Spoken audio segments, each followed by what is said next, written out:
stupid mistakes. 97% of older adults make that destroy their lives. Avoid these 5 mistakes.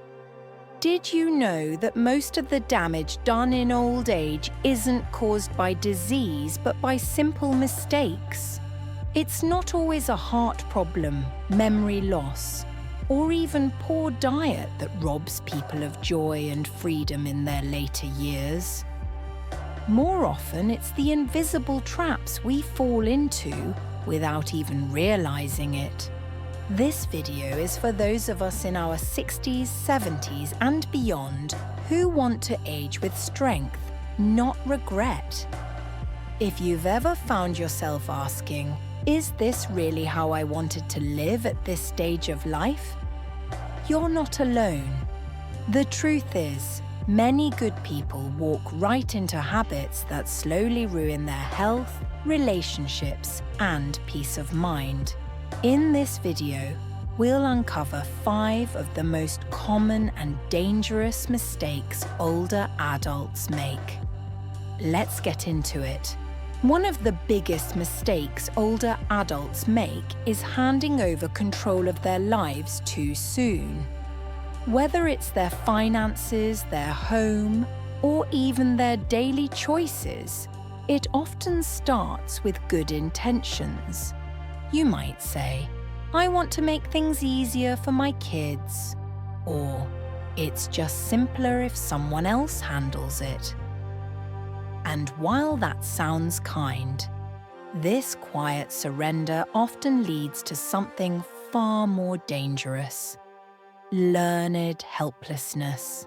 When you stop handling your own money, stop choosing your own food, or stop speaking up for yourself, you don't just lose freedom. You start losing who you are. Your brain becomes less active. Your confidence starts to fade. Psychologists call this the dependency trap. It happens when older adults start believing they can't do things when in reality they just haven't done them in a while. This feeling of being taken care of might feel comforting at first, but over time it eats away at your dignity. Let me tell you about Harold, 76. After his wife passed, his adult children started making all decisions for him. At first, he was relieved, but within a year, he began forgetting simple tasks, stopped leaving the house, and felt like luggage being carried around. If you recognize this in your own life, here's the good news. It's reversible. Start small. Take back a task you used to do yourself, like preparing your own meals once a week or managing your budget. The goal isn't to do everything alone. It's to stay involved, to stay engaged, and most importantly, to keep your identity intact. Because the moment you give up control is the moment you begin shrinking your own life. Don't wait until you've lost your voice to realize how much it mattered. It's easy to think that spending more time alone in old age means peace and relaxation. But for most people, social isolation quietly becomes a major problem. When you stop seeing friends, attending events, or even chatting regularly with family, your mind and body begin to suffer. Loneliness doesn't just make you feel sad, it can shrink your brain, weaken your immune system, and increase your risk of heart disease and dementia. This mistake is especially common among people who live alone or have lost a spouse. They think, "I don't want to be a burden," or "It's just easier to stay home." But that choice often comes at the cost of emotional health and vitality. Let me share about Grace, 72. After her husband died, she stopped going to her weekly card games and church socials. She thought she was saving others trouble, but she began feeling forgetful and low. Her doctor later told her that social interaction was as important as medication for her overall health. Psychologically, humans are wired for connection. Our brains release dopamine and oxytocin during social contact, chemicals that boost mood and reduce stress. It's important to remember staying connected doesn't mean having a packed calendar. Even a phone call, a letter, or a brief chat can help maintain those essential bonds.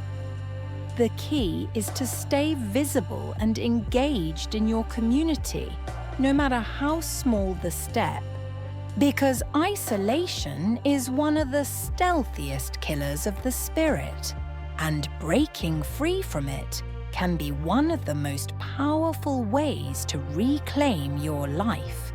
If you're still watching this video and finding these insights valuable, please comment number 2 below to let me know you're here.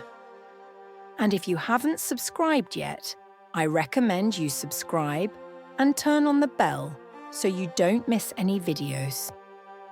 Your support helps us continue creating good content to inform and inspire you.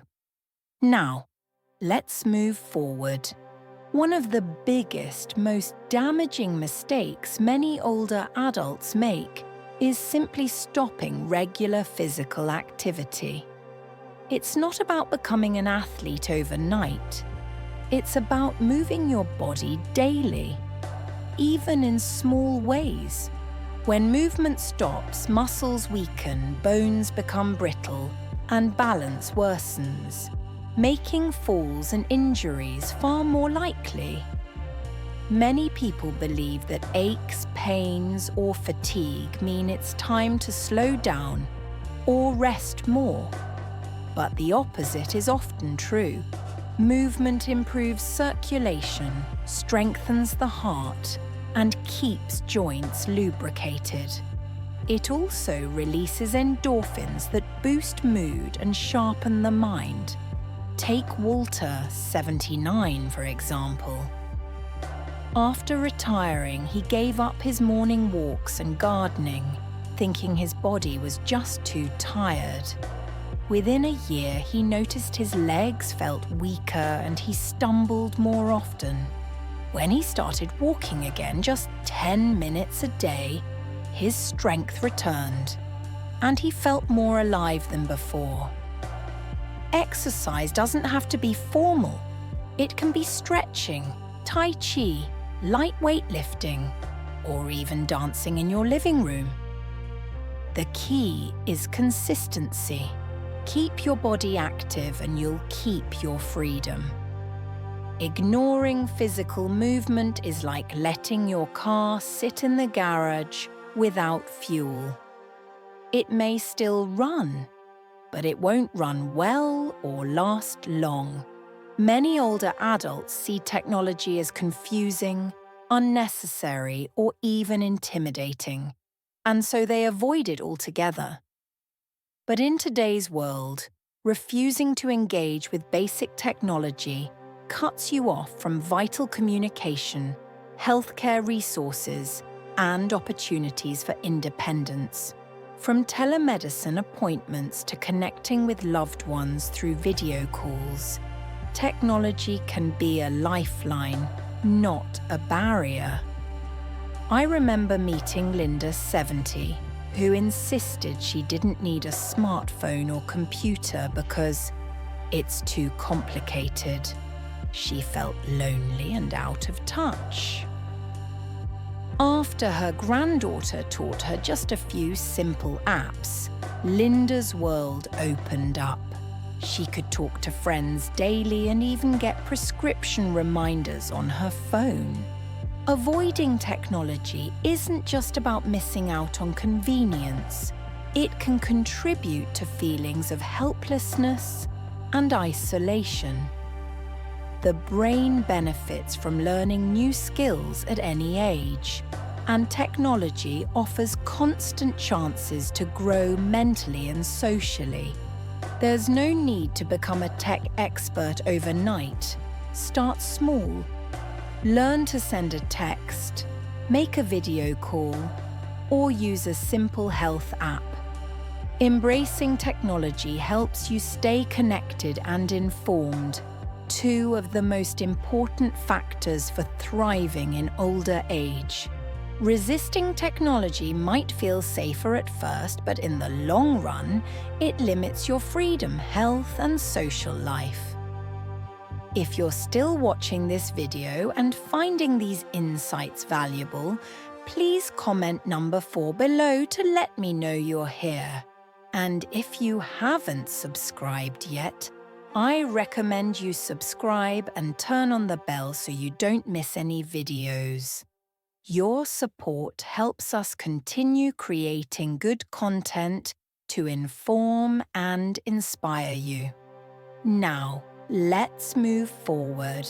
Many older adults make the mistake of never saying no to their adult children, believing it's their duty to always help, support, and accommodate. While it comes from love, this endless giving without limits often leads to emotional exhaustion, financial strain, and even resentment on both sides. When you don't set clear boundaries, you risk becoming a caretaker instead of living your own life fully.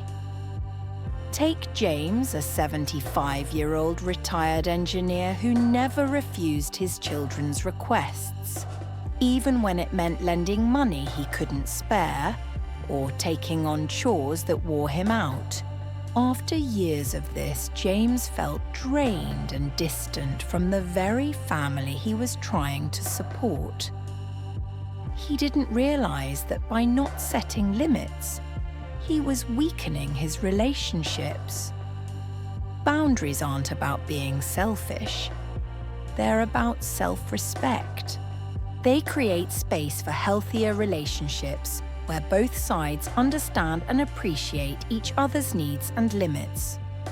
Learning to say no, even gently, helps you protect your energy, finances, and mental health.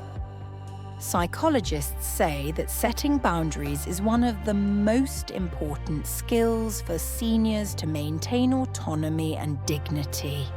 Without them, it's easy to feel overwhelmed, used, or taken for granted, even by those closest to you. Remember, your life is your own, and it's okay to prioritize your well-being. Setting boundaries lets you give love without losing yourself in the process. As we wrap up this video, take a moment to reflect on the 5 mistakes we've uncovered. Which one stood out to you the most? The key is awareness. Once you see these traps clearly, you have the power to avoid them or to step back into control. Remember, aging doesn't mean losing your voice, your freedom, or your happiness. It means growing wiser about what truly matters and making choices that protect your dignity, health, and joy. These mistakes aren't inevitable. They're habits that can be changed one day at a time. We'd love to hear from you. Leave a comment below and share which mistake surprised you the most or what step you plan to take first. Your thoughts inspire others and help build a community where growing older means growing stronger. If you found this video helpful, please like, subscribe, and share it with someone who could benefit. Your support helps us continue creating content that informs and empowers. Thanks for watching, and we look forward to seeing you in the next video.